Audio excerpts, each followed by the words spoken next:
Thank you very much. I'm very happy to see that even though we have to run this conference in a hybrid format this year, we still have a good amount of mingling and talking between each other, in particular also across the borders of disciplines. I think this is amazing, and this is what we should cultivate in MMIV, and I'm really, really happy that this is happening also in this format. Welcome to the next session on neuroimaging and visualization in normal aging and dementia. And we will have 3 highly interesting talks this afternoon, also from different disciplines actually. And maybe before we get right into it, I can just repeat that please take the chance to log into the Discord server and ask your questions. Also during the talk, we are trying to catch those and will ask the speakers right after their presentations. To begin with this session, we have a very honorable lead speaker, and I would like to ask my colleague, Professor Carsten Specht, who is also from MMIV and the fMRI group, but unfortunately, due to the current situation, not with us here in Bergen, but he is here on screen, as I can see now. And Carsten, he would like to introduce our lead speaker, Astri Lundervold. So please, Carsten, do it for us. Thank you, Henrik. Yes, it's a pleasure to be there, at least in this virtual way. And it's an honor to introduce my good colleague Astri Lundervold, who will be the lead speaker for this session. She's a neuropsychologist from her background, studied in Oslo, but she has her professorship in Bergen already since 1999. And has a lot of experience in clinical neuropsychology. So it's also, for me, always, if I have a question on clinical neuropsychology, Astri is the first one I would approach. And that's why I'm really happy that Astri is willing to give a presentation here at the MMIV conference.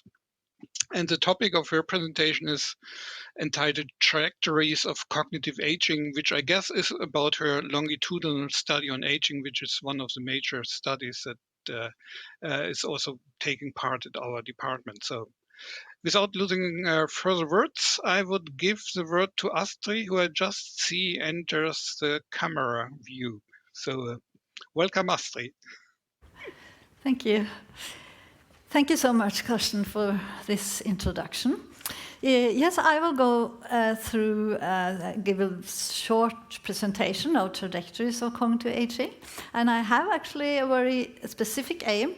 I hope that I, through this, will also engage you in this very important topic, and also to collaboration. So I will have some examples of what we could go on for in further collaboration. Trajectories of cognitive function. I will focus on cognition and not on imaging in my talk today, because you should all know that cognitive function, that is really important in our daily life. Cognition, for example, attention, memory function, executive function, and also more general functions like self-perceptions, they are extremely important because they are important how we sense the world and how we handle everyday tasks and challenges, and also our emotions and our friends. So when I talk about aging is a process as we become older. So cognitive aging is actually something that affects us all during the lifetime.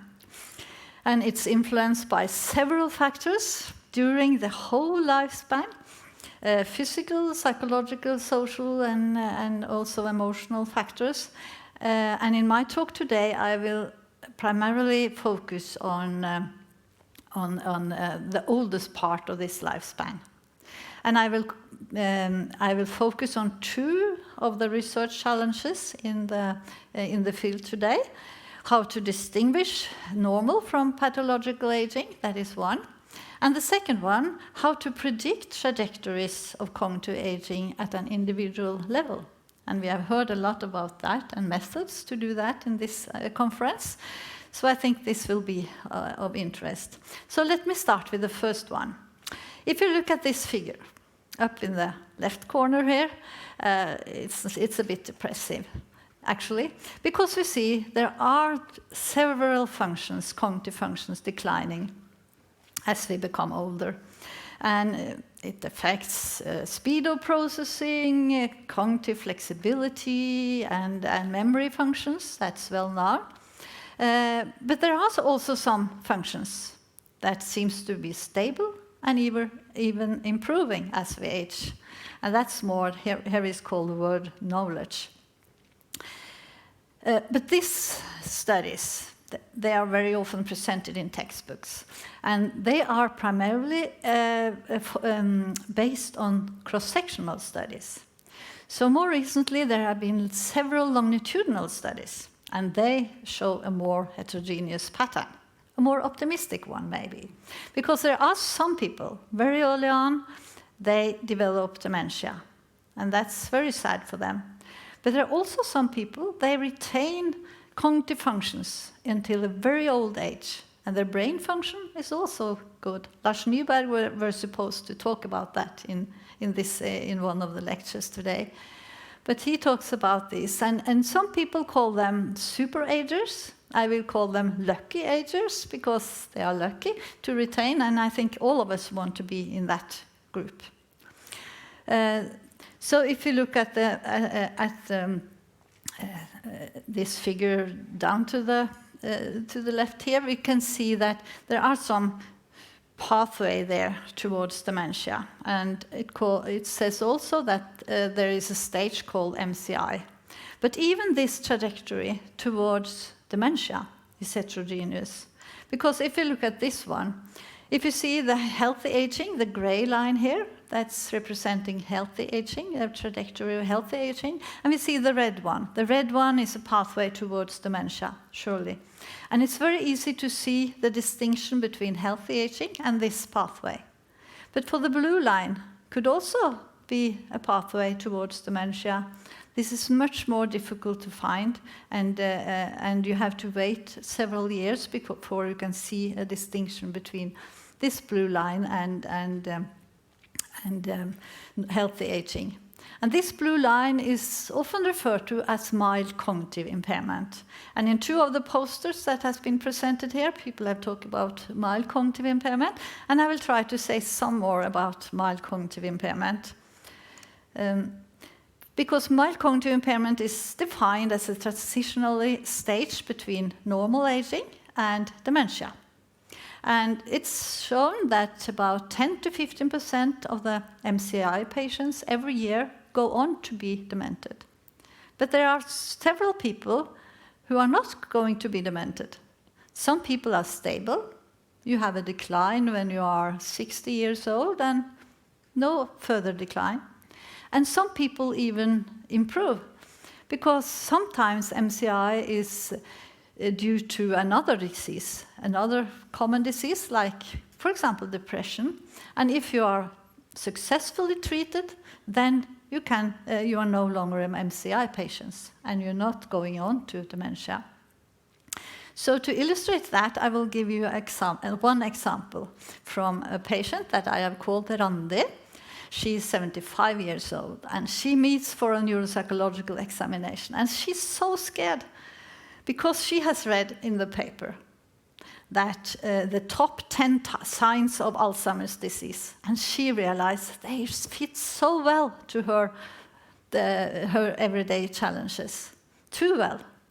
So she's so scared about it, because she tells me that in her daily life she forgets names, appointments, she misplaces things, and very often she finds tasks uncompleted in her home.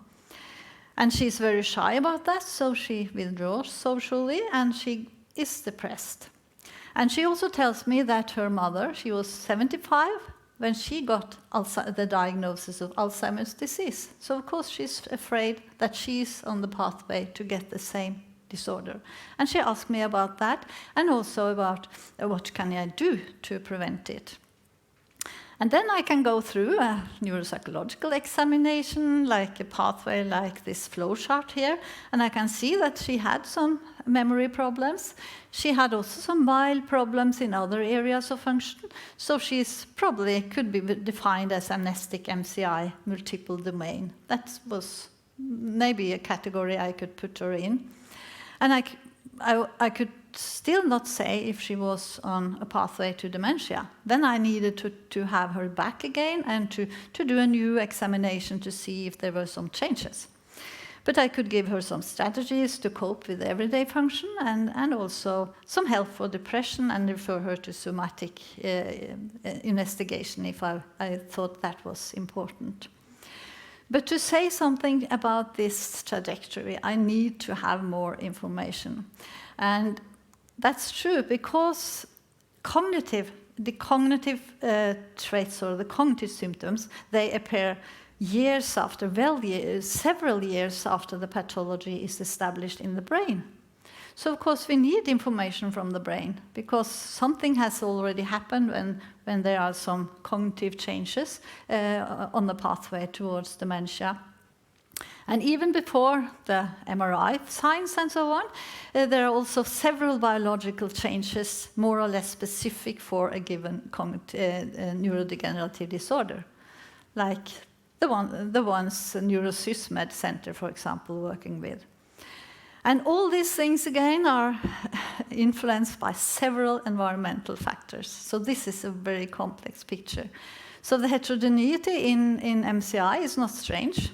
It's showing on the clinical presentation, and also in these developmental pathways, and even in the brain. Because also in the brain, it's very often difficult to distinguish between normal healthy aging and a decline due to a neurodegenerative disorder. So of course we need more research, and we really need to have multidisciplinary research to do something in this field. And when you go on the PubMed, for example, you see that there are so many publications now on cognitive aging and also trajectories of cognitive aging, so it's a very popular field. In Bergen we have the NeuroSysMed Center as a very good example, and in the Nordic countries we have the big BETLA study. And the BETLA study is really great. They have followed people for several years. And in Oslo, we also have Kristine Valhovd and Anders Fjell. And if you see the picture in the corner there, you see they get a prize from the king for their dementia research. And of course, we have the Moser group in Trondheim. So I am really humble when I'm now going to present for you a local study that we have run here in Bergen. This is a longitudinal study. We have 3 waves, so in the 3rd wave we call it aging, cognition, imaging, and genetic. And that started because my former PhD supervisor asked me, couldn't we have a project on healthy cognitive aging in Oslo and Bergen?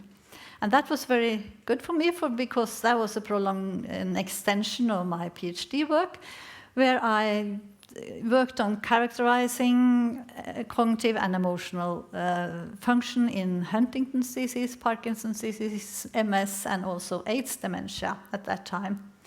And we ran extensive neuropsychological examination, both in Oslo and Bergen, 2 times. And we also got blood samples for genetic analysis. We ran two waves together, and in Bergen we also ran a 3rd wave. In Bergen we have had a focus on MRI, and we had a very important collaborator on the MRI part, Astri Lundervold. He was responsible for the MRI part. And 3 times we used the same scanner and the same protocol to obtain 3D MRI for cortical parcellation, DTI for fiber tracking, and also resting state fMRI for default mode networks. So we have, of course, done a lot of studies, especially on the cognitive part, because we were neuropsychologists when we started out here, so we were interested in cognitive function.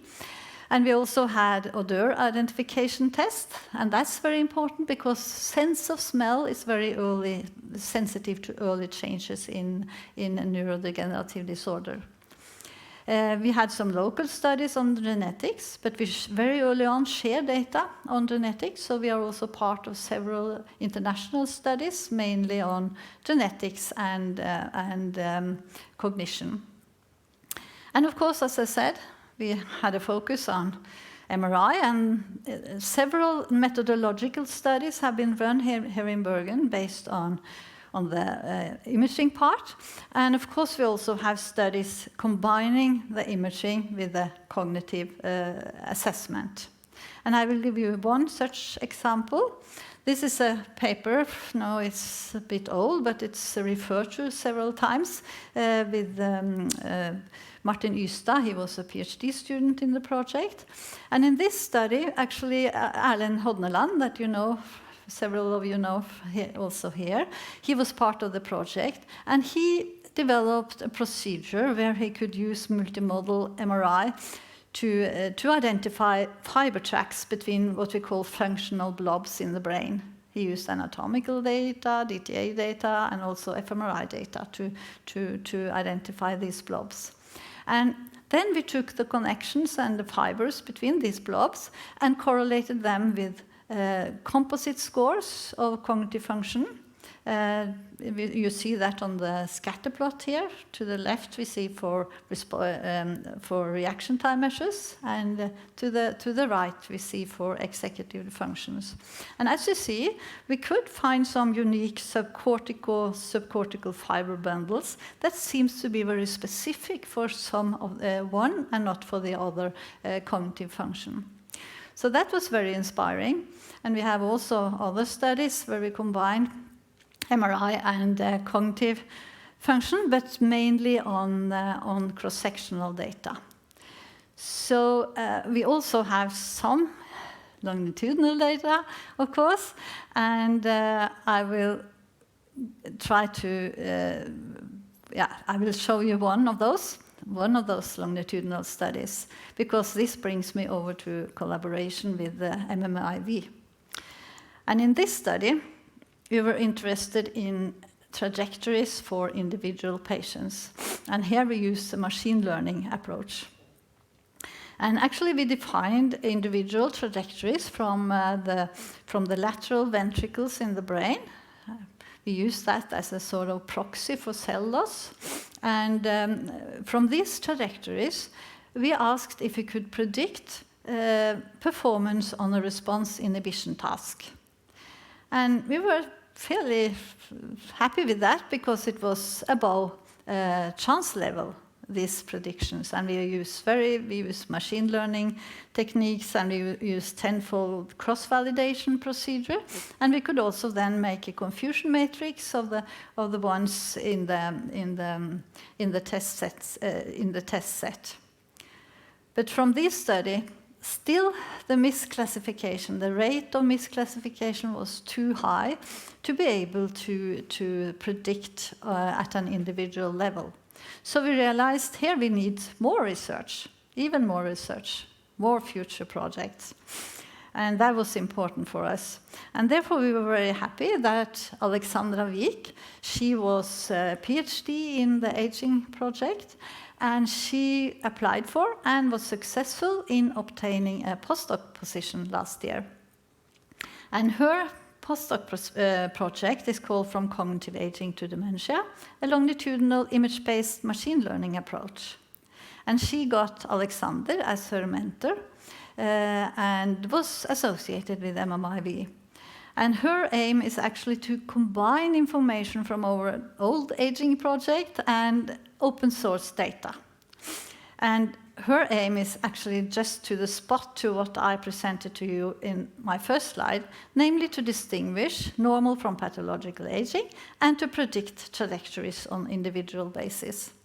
So her project is very important as a prolongation of what we have done. Her first step was to base her studies on open source data, ADNI, and in her first months at MMIV, I was happy to be together with her to be part of Samané's paper, which is recently accepted to be publication in scientific reports, where she had the machine learning approach, and we could add on some important information about aging. And together we used this ADNI data to run a classification study where we included information from cognitive functions and MRI functions from this open source data. And Alexandra, she has continued this work, and she's working on ADNI just now in these days, and she also presented a poster yesterday. And we have also been very happy to include a master student in this project, Ingrid Rye. And together they work on these two challenges, actually. Because Ingrid, she's interested in early prediction. And she asked if it's possible to predict a trajectory towards dementia already at baseline measures. So when we look at, for example, a sample of MCI patients, we ask if it's possible already at baseline to predict who are going to be an Alzheimer's patients later on. And these open data, they give us this information. And in this project, we work together with Alexander and also Marek. And it's a very interesting collaboration. And Alexandra, she's more into the trajectories, and she asks the questions about, is it possible to identify individual trajectories within the MCI group? So both are into the MCI group, but they have some different aims, one based on cross-sectional data and one on longitudinal data. Both will include cognitive function and MRI data. So, and we are very interested in your comments on these posters, because this is a very preliminary stage of their work. Okay, and then what should we do further on? We are still not there. It's a lot of work to do in this field. So when I prepared for these lectures or this presentation, I was thinking about how could I engage people to further collaboration on this important subject. And I had some ideas, so I'm going to present them for you now. But several years ago, actually, we collaborated with the visualization group long before it was part of the MMIV. And that was very interesting because they got our data, MRI data, and also cognitive data. And they took this data and did some very interesting explorative analysis. And I must say, I was convinced that this is an excellent method for data exploration, because suddenly you could see some new links that you were not aware of previously. So of course I hope that the group is also interested in our work together with Alexandra and Ingrid on the MCI. So that's the first. And of course, like Alexandra, she has an aim to combine data from both our local project and the open source project. And so one idea is, of course, to use our local data set as a test set for hypotheses that are generated from the large open data sets. So that's also a possibility. And I also know about your work on the brain age gap. Satish and people are working on that. And I think if brain age should be of importance for me when I'm going to give Randi feedback, because she asked me about that. Do my cognitive dysfunction indicate that I'm on my pathway towards dementia? And if the brain gap could say something, it should also be very closely related to cognitive function. So of course we should explore that. When you have these brilliant algorithms for brain gaps, we are of course interested to look into that in our healthy aging group to see if this brain gap also could be reflected directly in cognitive function. Because then I could have more information to give to a patient like Randi. But still, I think I need more. I need more information about the most severe end of cognitive dysfunction. Because in our project, people were healthy aging when they came into the project, and very few converted to dementia. I think none actually were demented during that time, but some had some mild cognitive impairment, of course, but never converted to a dementia stage. So we need to have more information. We could, for example, invite them once more, and that's very hard work to do, and we need to have money to do that. But another way to do it is, of course, to collaborate with other projects. And when we worked on the application, Health West application this year, I worked together with the dementia arm of the Neurosysmed Center, headed by Kristoffer Haugarvold, and also Ragnhild Skogstad. And Ragnhild, she was able to obtain a postdoc position, and she's going to work with Lewy body disease in this project. And she was very interested in using our data as control data to her project. And that's also possible to do, to use our local data as control group for other studies. And by getting information from this study, I think we should be possible. It should be. I should have a better argument for giving advices to a patients like Randi. Okay, do I have my, the sound is there, okay. So I think all this together shows us that we need more information, but I think also that we could also show that we, during this project, learned a lot about healthy aging. Because it's true that I gave feedback to all the participants in this project. All of them got feedback about their performance. And of course, I learned a lot by talking to all these people in a phone call. And we also had a seminar inviting people to come to listen to what we have obtained. And so I think I have learned a lot about normal aging. Normal aging is a wide normal distribution. So I think we all should be in there somewhere. Okay, so to wrap up, no, I'm not. I have once more. I must not forget that, because something is still missing. And what is that? That is, of course, the lifespan perspective. Because when I talk about cognitive aging, and I talk about the older range of the spectrum, this has so much has happened during the lifetime when we become older. And some people would say that cognitive aging starts in the womb, very early on. And a lot of things are decided already. So that's why I call it happy ages and not successful ages. Because successful seems to be that we have to do something.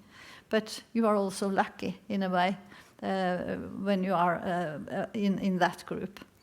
And I will refer to Kristine Valhovd and Anders Fjell's group in Oslo again, because they, in all their work, they have these lifespan perspectives.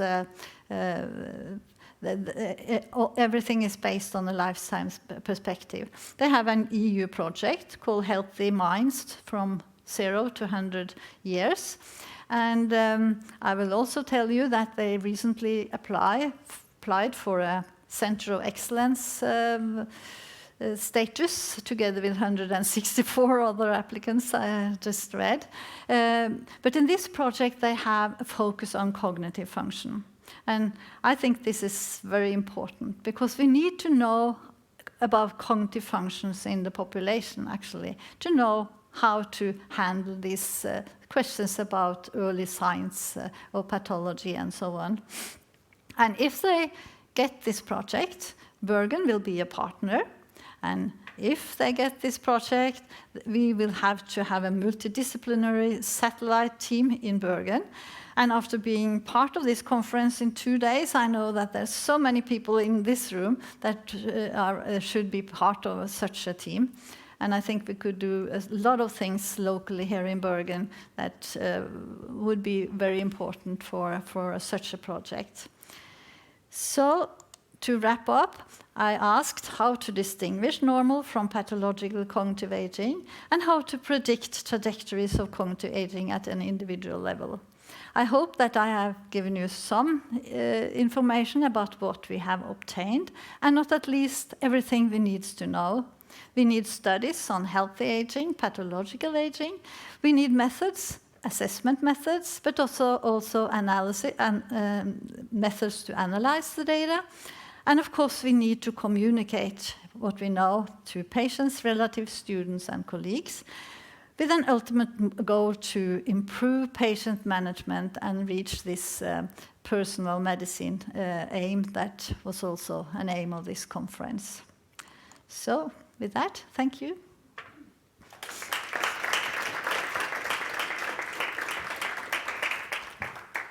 Many thanks, Astri, for this breathtaking lecture. I always learn so much from you when I have the chance to listen to you. This is really awesome. And in a way, you told us a story of an own trajectory through research towards these trajectories of cognitive aging. So, so that is very impressive. In particular, in my eyes, you know, to do research for such a long term time is very impressive. So, thank you a lot for your talk. We have a couple of questions from the audience on Discord, and I'll try to do justice to them, reading them to you, and maybe we can find some answers. So Hauke, I think, was first. Thanks, Hauke, for asking so many questions. This is great for the conference. Hauke is wondering whether you have experiences with web-based tools to acquire psychological diagnostic information, and how they would compare to clinical top-notch equipment that you usually would use. Can you comment on that? Yes, I think neuropsychologists, they are very slow. We are 10, 20 years, I think, too late to do these things. Several people do. They have invented experimental tests and so on, and it has been a question about validity and so on if you compare it with the old tests. But if we always should compare to the old tests, that's very old-fashioned in a way. So I think this will improve in the next stage. And for example, if we are going to have this SFF project, the aim there is to actually to assess 100,000 people in Norway, and that would be, of course, done electronically. Yeah. And they will also include tests. So people are inventing tests now, and some and more tests are coming on internet, and that would be great and much more ecological valid also if you can use that, and sensors and so on. So yeah. we are. So there are still new stages to conquer. I'm also very happy that our keynote speaker from yesterday, Bernhard Breim, tuned in, and he writes that he assumes that prediction is probably very difficult, not only that Niels Bohr already said that, and he argues that if people change their way of life, if they change what they eat, if they do more physical exercise, if they move to a different place, or many other possible changes, that this would have a possibly strong influence on that, and that this may make predictions so difficult. Could you comment on that statement? Yes, I think this is very interesting. And again, back to this SFF project, because they focus on cognitive function. And I think we have been very occupied by looking at brain cognition relations, gene cognition relations, and so on. And we know that the environment is influencing these connections, but we know very little about it. So I think this is a very important future research field, actually, to take these environmental factors into account, because we can do something with them, and that's very important. Very good. We have more questions. One is by Norman Harlem. Very nice talk, thank you. I wonder what are the fundamental bases or factors of neurodegenerative disorders, particularly others than aging? A new talk. I think so. There are several things, and I think when I was, I wanted to actually to follow these people further on. I am not able to do that because I have no funding for that. But of course, in this stage, I really wanted to include a lot of biological information. And I think, for example, what's happening on NeurosysMed Center to include this information would, of course, give us more features, because that's the prediction. We need more features in our predictions, obviously, because we have a high rate of misclassifications. Mm-hmm. Yeah, lots of open questions. Yeah. There's at least one more that I can read out here from Tanya. She's asking, based on patients who sometimes complain about cognitive changes in an early stage that are not yet detectable with tests, whether you think that functional neuroimaging could benefit this detection at an early stage? Yes, I think so. It's obvious that when we can detect something on our neuropsychological tests, then we can say that there are some objective findings, because 60, 70, 80% of all people 70 years and above, they say, oh, my memory is so poor, or something like that, so they are not so worried. So it's important to have tests to say something about what you expect from a given age. But as I said, there are so many things happening before the cognitive decline is showing up. And that is especially very interesting if in case of people with high education. Because some people say that high education, then you are not going to be demented as soon as if you have a low education, for example. So education is a safety guard in a way. But still we know that if you get the disease, then you can drop, but you probably drop in a later phase. And maybe the biological things have happened before that, so you could detect that on other methods. So that's why biological biomarkers are important. Yeah. Very good. If you allow me a question of my own, Okay. I can't resist. Many years ago, I worked with Trajectories as the result of numerical integration of dynamical systems in higher dimensional spaces, phase spaces, for example. So I was wondering, like, in which domain would you define your trajectories, and whether you would be able to possibly formulate those vector spaces underneath to have maybe to use numerical integration over that space for prediction. That is very technical now, yes. I know, but I'm very curious in which domain these trajectories would be best described. I think I will, the time is running, so I think I will say that is why I think it's so interesting to work in a multidisciplinary field, because there are so many things that I cannot say anything about. You know about that, and when we worked on this visualization things also, we were impressed by all these nice figures and so on, but we couldn't understand everything, the mathematical part of it. But if we are able to work together and have respect for each other, it's no problem. And I think I need to work with you to answer that question. I think this was a very nice answer to my question. And let's thank Astri once again for this amazing talk.